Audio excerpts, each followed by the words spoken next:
Kamota. Thank you for making it to, Hey, Inutu. to Shimika Conmigo. I'm so excited to have you.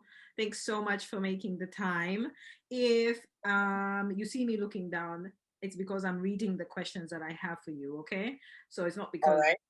I don't want to look at you, face the camera or anything, okay? So Got for it. people who might not know, yeah, who pretend not to know, you're here on Shimika Conmigo, my season 2, episode 2, and I would just like for you to give us a brief intro. Who is Kamota Mayondi? I hope I pronounced your name correctly. Yes. Yeah, that's correct. Thank you so much for having me. And it's good to so you said it's called Comingo.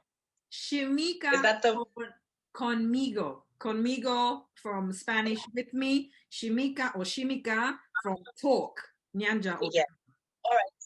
I've been reading the last bit wrong. Shimika, I was probably down with 100%. So the other I was like, what is Conmingo? What is okay? So good to actually get it, to understand exactly what it is. So thank you so much for having me. Now I'm the one looking to the side. I just want to make sure I don't have any notifications popping up. yeah. So all right.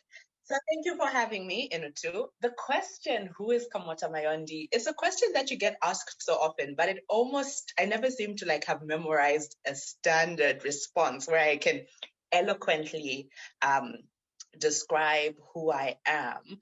But I can for sure say I am versatile. I am present. I am I am a good vibes distributor. I like to refer to myself as a good vibes distributor. So I am the best version of myself, and I'm me, really. I'm all these things, but I think those are the words. I'm versatile, I'm energetic, I'm creative, and I try as much as I can be to be present. So that's pretty much who I am. Thank you. Thank you for that. I love it. I love the good vibes distributor. I'm so tapping into that. I tell people I only interview people I like, so I can feel your good vibes, your positivity. It's been a crap couple of months and a year, and it's good to come upon people who are good vibes only, or mostly. So thanks for being, Most yes, thanks for being that. So things. I have to ask you, what are you most passionate about? Because, I see you are in broadcasting, TV and radio. You're a wellness coach. You used to be an auditor. What are you passionate about, Kamota? I am passionate. I'm very passionate about wellness. I definitely have found like a home in wellness, and I'm passionate about the different forms in which expressing myself creatively come out. So if I'm in the season of doing radio, I'm in the season of doing radio. If I'm in the season of television, I'm in the season of television. But I'm very passionate about creative expression Mhm. as well as wellness. So those are the passions that I really have. So I try to create a life that is a melting pot of these things.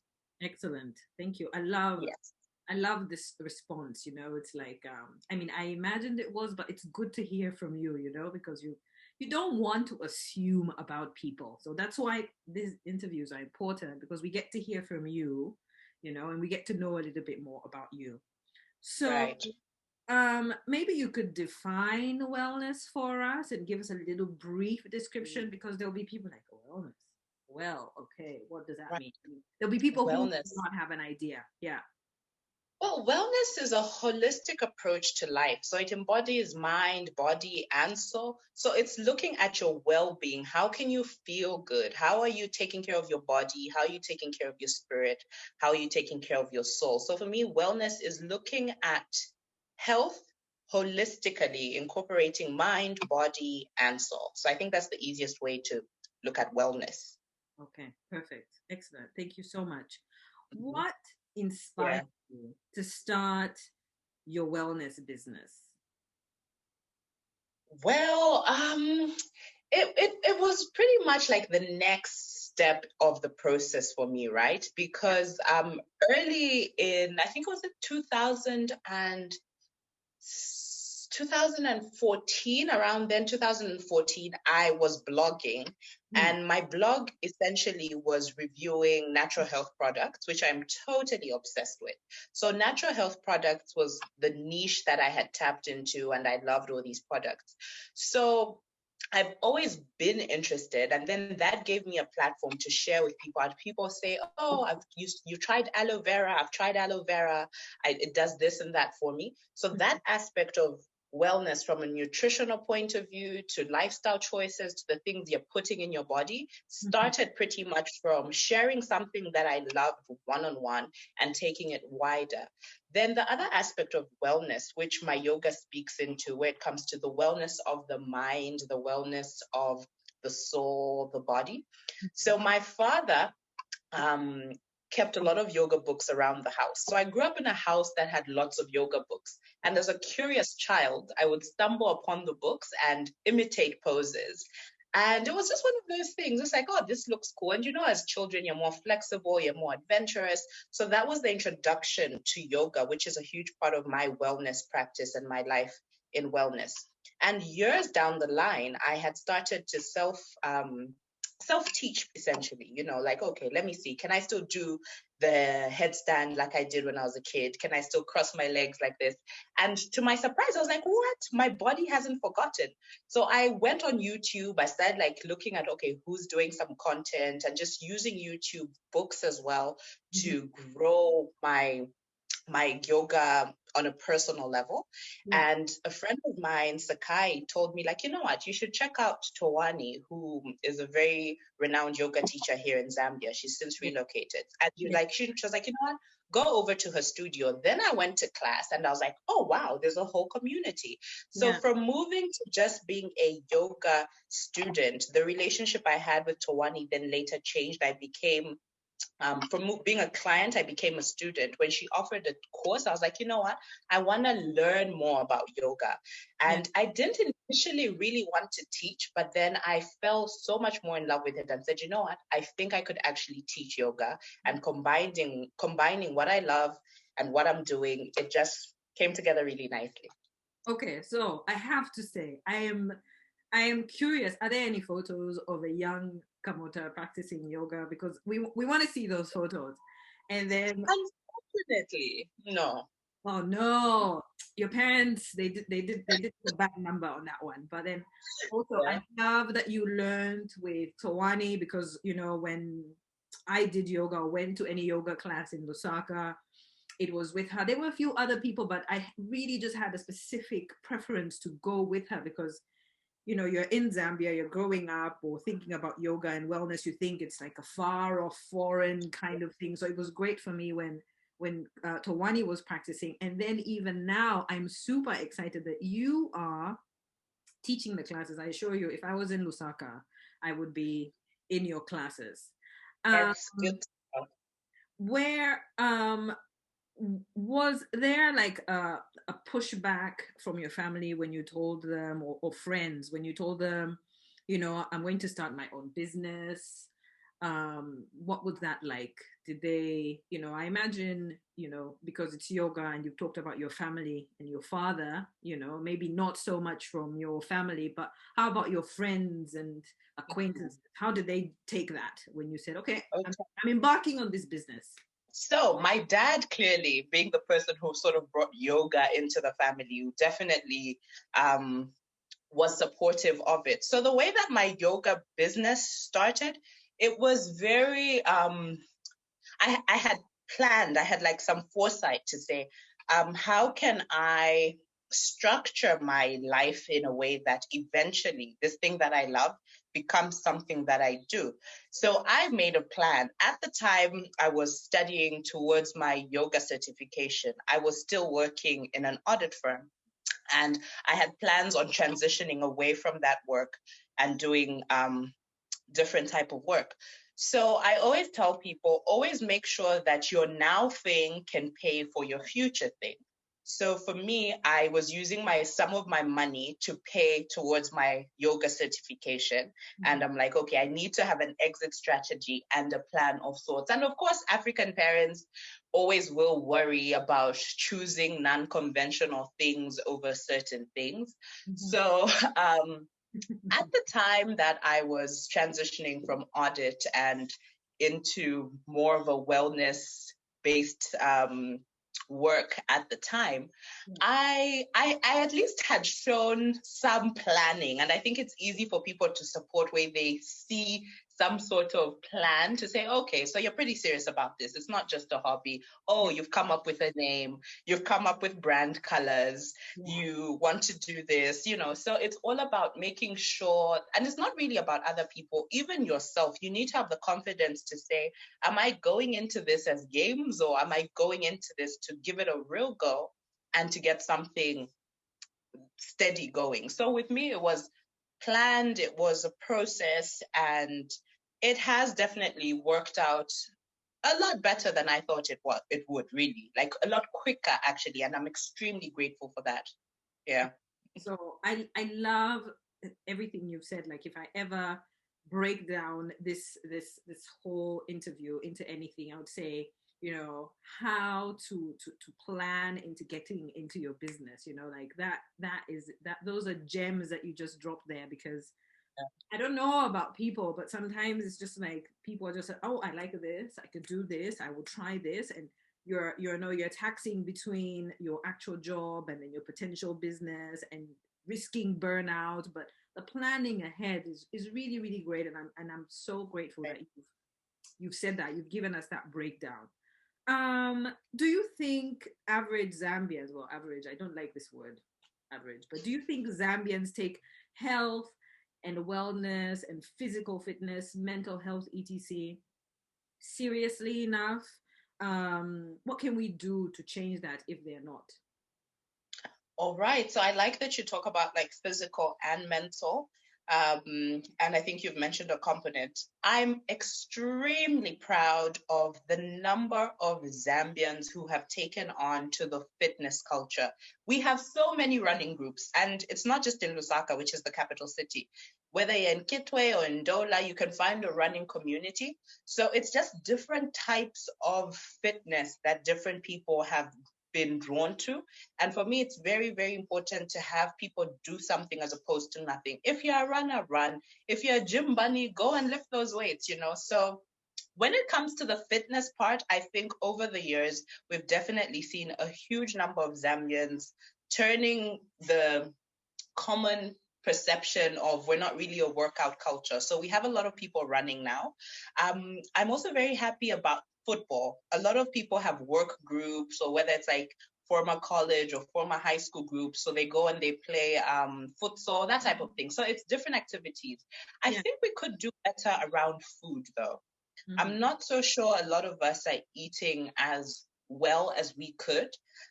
Generally, when we look at traditional Zambian food, fairly nutritious, though I think as Zambians, we are very heavy on salt. We are very heavy on cooking oil, salads. We're like this. We like salad, yes. And have you heard of salad with soup? Like yes. Yes. You're talking and like memories and food, and my mother saying, "Oh, there's too much this and that." Okay, so yeah.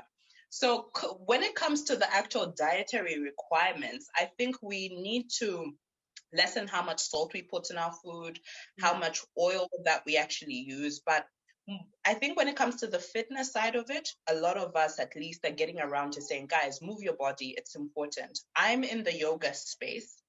I'm a runner occasionally. I enjoy running. I'm in the yoga space. And what I love about being in the space is stereotypically Black people are not known to do yoga, not in Zambia, and even world over. There's so many communities of Black yogis and, Black girl magic, Black yogi, that type of thing. So me being in this space is testament that Black people do yoga. Black people can be yoga instructors. So I like that in part I am representation, right?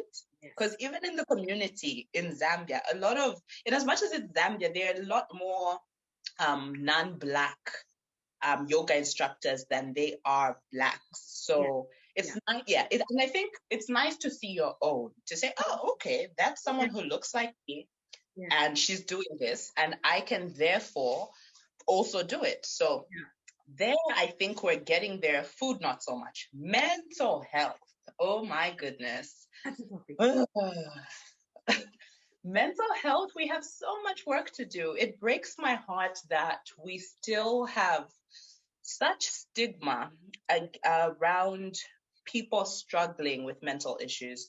I have a cousin who works in the mental health field, and she once so beautifully explained to me mental health issues. She's like, the mind, just like the body, neck down, goes through things. Yes. You know, sometimes people have a backache or you have something wrong in your chest. The brain also goes through things. And sometimes the brain needs a bit of help to get back to where it was. So I'm like, we need to look at it that way. It doesn't mean that just because something has happened, it should never have happened anyway. And the brain is a powerhouse to everything. I mean, do we really expect it not to have a few hiccups now and then? So mental health, we could do better. Culturally, we don't talk about mental illness without saying someone has been bewitched, or, you know, all these weird ways we want to explain away, right?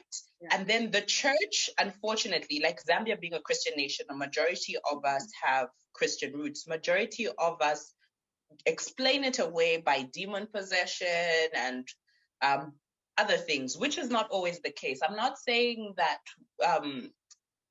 Okay, what I am saying actually is, guys, do better.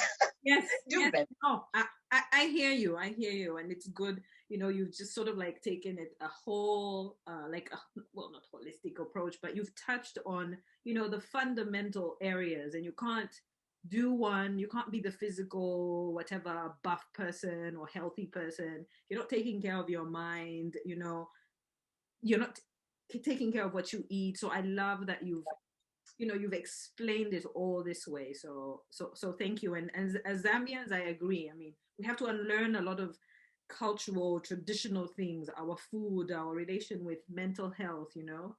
More and more, I love my Twitter feed, for example. More and more people are like, I'm feeling this, I think this, I feel like that. And, you know, they're like, where can I go for help? And everybody's like tweeting and offering information. So I think they should add you, you know, I mean, not because you're a mental health expert, but because, you know, you understand wellness is a complete sort of, you know, thing and activity. Thanks. It is. How has your entrepreneurial journey been? You know, you mentioned a little bit transitioning from being an employee to running your business, potential employer. Right. So the way that my entrepreneurial journey has been, I only realized that I'm quite enterprising when I applied for something. And, you know, sometimes we just think like, no, it's just like a thing I do on the side. It's just a whatever. And, you know, and you realize like, wait, there's certain things that I do on the side that have real impact and if you're lucky, actually have financial gain to you and other people, depending on what it is. So my entrepreneurial journey has pretty much always been there in different shapes and forms. I've always used my talents and things outside of my work, my traditional work, to say like, okay, what can I do to generate money? What can I do to help people? What can I do to do more and create a side income? So it's something that I pretty much just did by the way until in 2017, I applied to the Tony Elumelu Entrepreneurship Foundation. And so it was like, just like, you know, let's just try. So me and my business partners in another business, right, which is around food, so RW, we're like, you know what, people always ask me recommendations. Oh, what's a good place to eat? Where could we do this? Where could we do that? And I was like, you know what? If there's potential to monetize this or to organize it in a way that it actually becomes a business. So I applied to the Tony Elumelu Foundation. I got selected, and there was a training that happened. And for me, it definitely took what I was doing to another level, because you get to tap into a network. I had an amazing mentor, and it's the fine tuning of the idea to make you realize, like, okay, is this making sense? Do I need to look at branding?